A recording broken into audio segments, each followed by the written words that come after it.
Avez-vous entendu parler de la charte de Marseille? Ah non, vous ne savez pas? Eh bien, on va en causer aujourd'hui, puisque tout simplement, ce sont des organismes de presse, des écoles de journalisme, qui se sont mis d'accord pour maquiller la vérité sur l'immigration. Rien que ça, ouais, ouais. C'était il y a quelques jours, fin avril, plus précisément le 29 avril 2025. C'est à Marseille que on a vu accoucher un nouveau catéchisme médiatique, la Charte de Marseille, pompeusement baptisée Charte pour une couverture médiatique précise et complète des migrations. Ah, c'est un joli mot, une jolie phrase.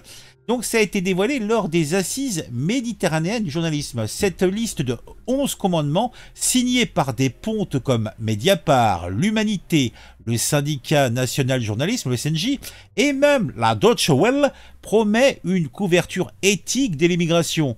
Bon, il semblerait que Nice Presse et RFI s'extasient alors, puisque grâce à cela, il n'y aura plus aucune stigmatisation, il n'y aura plus aucun amalgame, juste des termes juridiquement corrects. Alors la traduction de tout ça, ça veut dire quoi? Ça veut dire que les médias s'engagent à planquer l'origine ou l'ethnie des fauteurs de troubles quand ça sent le migrant. Mais ils n'hésiteront pas à clouer au pilori le natif qui dérape. Une leçon de maquillage journalistique où la vérité passe à la trappe sous des couches d'euphémismes bien pensants. On va s'intéresser à ça, vous allez voir, c'est amusant. Le cœur de l'actu, c'est sur Actu. Regarde les vidéos, tout devient plus fou. De mon avis et comment c'est cool. Chaque like, chaque abon, t'es pas seul dans la foule. Alors, j'ai entendu parler du poteau rose en matant F2 Souche qui en a causé. Alors, je vous invite à participer quand vous tombez sur un truc intéressant, de contacter F2 Souche, hein, vous avez un formulaire pour ça, puisque c'est votre travail qui fait que F2 Souche est intéressant, puisque c'est en lisant la presse, à droite à gauche, vous tombez sur un article où vous voyez qu'il y a anguille sous roche, que c'est quand même bizarre, et ben vous faites remonter l'information, et c'est comme ça qu'on a des trucs intéressants. Et là, par exemple, on a cette fameuse charte concoctée par des journalistes et chercheurs qui bossent depuis un an, oui, c'est depuis l'été 2024 qu'ils bossent, et ils veulent bien mettre en place un moyen, et même ils intiment l'ordre d'avoir un moyen de s'informer auprès des parties prenantes et d'utiliser, ou plutôt d'arrêter d'utiliser des termes péjoratifs. Hein. On va préférer des termes comme migrants, réfugiés ou demandeurs d'asile, mais il faudra utiliser et faire preuve d'une précision chirurgicale. F2 Souche décrypte, il dit mentionne l'origine ou la religion seulement si pertinent. Donc, par exemple, un gars qui est en train de gueuler, là, on le voit dans des vidéos, Wallah, sur la tombe de la Mecque ou je sais pas quoi, Allah, bisous, balabala, comme on a eu avec l'histoire de Drancy, le fait qu'on parle de la religion n'est absolument pas pertinent. Parce que ce sont des jeunes, hein, ce sont des jeunes français, bon, sur tout rapport, qui, se montrent un petit peu virulents envers les autorités qui sont venues les embêter alors qu'ils étaient tranquillement en train de faire un petit rodéo urbain dans le cadre du tournage d'un clip. Rien de méchant, toi. Bah, donc, c'est ça que ça veut dire comme seulement si pertinent. Et devinez quand c'est pertinent. Quand un natif fait du sale, hein, quand Madame Michou fait un sale coup, bah là, c'est normal que tu trouves son pédigré. On va te dire en toutes lettres, on va t'écrire de nationalité française. Ça, tu vas le voir à chaque fois. Hein. Donc, on aura son pédigré placardé, on aura même sa tête, hein, à la une du journal. Quand c'est un migrant qui dérape, là, on va commencer à noyer le poisson sous des formules neutres. C'est-à-dire c'est comme ça que tu te rends compte qu'il y a un problème, puisque ces formulations, ils les utilisent pas en général. Donc tu vas avoir des formules du type individu, personne en situation régulière, voire rien du tout. Tiens, on va prendre simplement les derniers faits divers que j'ai traités. J'ai traité il y a quelques jours un truc qui s'est passé à Hasbrook. C'était un Ivoirien sous OQTF qui s'exhibait, hein, la nouille, il sortait sa nouille dans le TER, hein, et dans cette news, ce fait divers, quand il était repris, bon, dans certains titres, on va te dire qu'il était ivoirien. Dans d'autres, on te disait rien. On n'avait pas un mot sur son origine. Alors, on te disait même pas qu'il était au QTF et tout ça. C'était simplement, tu disais, y a un mec qui a monté ta zigounette. Tu avais fait l'hiver lambda. Mais quand tu as un Français de souche qui jette un pétard, là, tu as son nom, son village, sa photo, et ça défile en boucle. Et ça, c'est la vision éthique de ces journalistes. Voilà. Bon, les signataires, alors là, ça te montre tout de suite à qui nous avons affaire. Hein. Tu as les signataires. Donc, on a Mediapart, organisme de gauche, il y en a. Le SNJ, journalisme de gauche, il y en a. En passant par Reporter, alors écologie de gauche, etc. France Média Monde, alors France Média Monde, c'est le groupe France Média, c'est-à-dire que c'est le service public. Donc France Média Monde, donc fait partie des signataires et jure vouloir contextualiser. Mais ils le faisaient déjà. Franchement, ils ne font qu'essayer d'imposer aux autres une sorte de charte pour qu'ils s'y attellent. Et comme ça leur permettra de pouvoir séparer le bon grain de l'ivraie du journalisme entre ceux qui sont responsables, qui pratiquent donc les mesures qu'ils mettent en place, et ceux qui ne le font pas, qui sont les chancres de tous les extrémismes, de tous les dépassements, toi. Donc, en plus de cela, donc cette charte dit qu'il faut donner la parole aux concernés. Splan, organisme de presse comme un autre, claironne son combat contre les stéréotypes raciaux. Donc tout cela semble noble sur le papier, mais dans les faits, c'est un manuel pour travestir les faits. La charte demande de vérifier les sources et d'éviter les approximations. Approximations entre guillemets. Pourtant, quand il s'agit d'un délit impliquant des migrants, les rédactions sur ce coup-là jouent les équilibristes. On va omettre, on va flouter, on va euphémiser. Ça se dit euphémiser, en tout cas on va faire preuve d'euphémisme. Tiens, un autre fait divers que j'ai traité à Corancy. À Corancy, je ne sais pas si vous avez entendu parler, c'est-à-dire qu'il y a eu une croix, donc je ne sais plus comment on appelle ça, un calvaire, une croix chrétienne, c'est qui est dans une forêt, à un angle de chemin, donc comme il y en a beaucoup en France, et cette croix a été sciée. Voilà, on n'a pas un mot sur les suspects, mais en même temps, quelques jours plus tôt, on avait eu donc une histoire qui s'est passée sur une mosquée où il y a eu des tags qui ont été faits. Donc d'un côté, on va voir une absence totale de réaction de la presse. On va pas parler d'un événement qui touche en fait donc un truc religieux chrétien, un catho.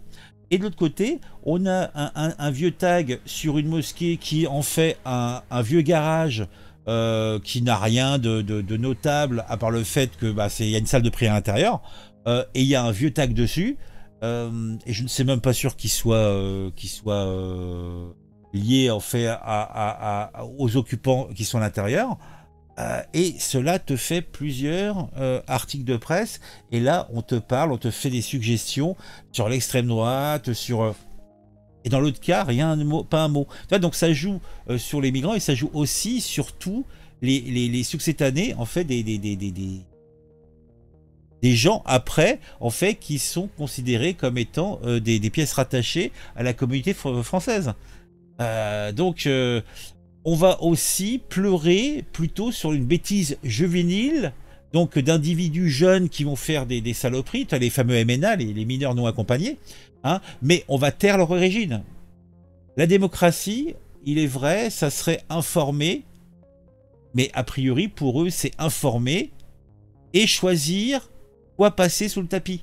Parce qu'il ne faudrait pas jouer le complice des extrêmes. Parce que les gens ne sont pas capables de réfléchir sereinement. Si tu imagine seulement, imagine une France. Là, on a la charte de Marseille. Attendez, est-ce qu'on peut vous l'agrandir? Non, je ne peux pas vous l'agrandir. C'est pas très lisible. Je vous le mets quand même comme ça, pendant que je finis un petit peu de vous raconter ma vie. Si tu imagines que tous les médias français appliquent la charte à fond, chaque fait divers impliquant un migrant va devenir un véritable puzzle sans pièces. Chaque délit d'un natif un français de chose, comme on dit, va devenir un roman photo. Et tu vois, même comme ça,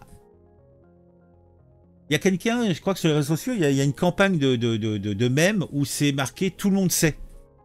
Tout le monde sait. Bah, c'est ça en fait, tout le monde sait. On n'a même plus besoin qu'on nous dise clairement les choses. Il suffit de regarder les faits où justement on ne dit rien. Et quand on ne dit rien, on sait. Tout le monde sait. Voilà, c'est aussi con et aussi simple que ça. Chaque fait divers impliquant un migrant devient un pulse. Il manque des pièces. Tiens, donc à Marseille, on vante une couverture équilibrée de l'actualité. Mais c'est un déséquilibre tout au contraire assumé, puisque les uns sont protégés, les autres exposés. Nice Presse a noté dans son article que la charte réaffirme la liberté éditoriale. Mais dans les rédactions signataires, c'est la liberté de censure qui triomphe. Le syndicat national du journalisme, le SNJ, journalisme de gauche, Mediapart, organe de presse de gauche, voire d'extrême gauche, et consorts, se drapent dans l'éthique, mais leur boussole pointe vers l'idéologie, tout simplement. Pendant ce temps, les Français, hein, toi, moi, eux, gavés de récits tronqués, se demandent pourquoi les faits divers s'empilent sans nom ni visage. La charte de Marseille, c'est l'art de dire sans dire, de montrer en cachant. Tiens, je vous mets là, le dessous. C'est un truc de fou. On va peut-être conclure. Cette charte de Marseille promet qu'on va avoir un journalisme responsable. Mais ils le font déjà, et ils veulent encore plus et imposer aux autres de polir les mots. Ils politisent les faits. Les faits ne sont plus des faits, les faits sont toujours contextualisés par rapport à l'œil de celui-là qui va les lire. Les électeurs qui plébiscitent des partis comme l'AfD en Allemagne, le RN en France, et puis les autres noms d'autres pays, je sais pas, pour crier leur ras-le-bol, n'ont pas besoin d'euphémisme. Ils veulent des vérités crues. Puisque à force de tronquer l'information, les gens se font des idées. Ils vont s'inventer des grands remplacements.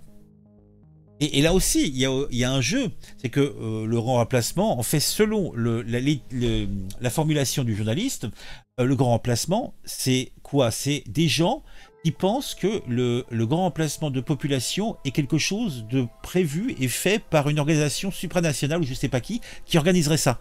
Donc ça, c'est leur point. Oui, en fait, quand les gens sont des dingos, ils pensent ça. Non. La majorité des gens, quand ils pensent en remplacement, ils se contentent, ils se disent pas que c'est quelqu'un qui organise ça, c'est simplement un fait. Ils vont dans la rue, ils regardent autour d'eux. Tiens, pourquoi j'ai de moins en moins dans mon quartier de personnes qui me ressemblent? C'est simple. Il n'y a pas d'histoire de trucs inventés, d'organismes supranationaux qui organiseraient ça. On rentre pas là-dedans. On se contente d'être pragmatique et basique. Pour la même raison, quand on a une surexposition, plutôt une surreprésentation de personnes immigrantes ou descendants de migrants dans ceux qui font des petites incivilités, mais c'est logique et normal, ça a toujours été le cas, puisque par nature, ces populations sont des populations donc qui ont peut-être eu du mal à rentrer dans le marché du travail, pour des raisons diverses et variées. Leurs descendants, peut-être les mêmes problèmes. Le fait d'être dans des quartiers conflictuels où tu n'arrives pas à sortir ta carte du jeu, donc tu restes un petit peu enfermé, donc c'est compliqué d'avoir du travail, tu es mal entouré, donc tu as une surreprésentation du banditisme. D'où une surreprésentation dans les prisons aussi. Il n'y a rien de bizarre là-dedans, c'est naturel, ça a toujours été le cas. Quand il y a eu des populations immigrées, eh bien dans ces populations immigrées, tu as toujours eu une surreprésentation de bandits et compagnie. La seule différence qu'il y a maintenant, c'est le fait qu'on a un surplus migratoire qui ne correspond pas aux besoins, ou surtout un surplus migratoire dont on n'a pas l'usage. Donc ce qui fait qu'on se retrouve à importer, à stacker des populations qui, de toute façon, ne sont pas nécessaires à notre... j'ai perdu le mot, à notre économie. Donc c'est pour ça qu'on a de fait une surreprésentation du banditisme, puisque les gens, faut bien qu'ils vivent. Les gens ne peuvent pas se contenter de vivre d'alloc et compagnie, encore s'ils en ont. C'est logique, il n'y a rien de logique. Et quand on te dit que bon bah faut peut-être couper le tuyau, hein, le tuyau d'arrivage, bah, c'est peut-être simplement parce qu'il faut peut-être choisir qui c'est que tu fais rentrer. Bon, là j'ai un petit peu décalé, mais en fait, on essaye de te cacher les répercussions d'une politique migratoire voulue par des élites, voulue par notre gouvernement, voulue par le système économique qui veut des gens, mais sans vouloir payer le coût que ça vaut. C'est pas bête. On a combien de millions de chômeurs en France? 4, 5, 6, 7, 8 et on a besoin d'apporter d'autres gens? C'est pas économiquement, il y a un truc qui va pas. Je ne comprends pas. Mais bon, là j'ai complètement décalé. Vous me direz en commentaire ce que vous pensez de tout ça.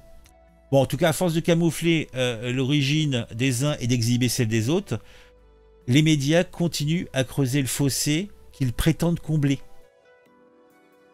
À trop nettoyer ses lunettes. Hein. Si vous portez des lunettes, vous savez ce que ça veut dire.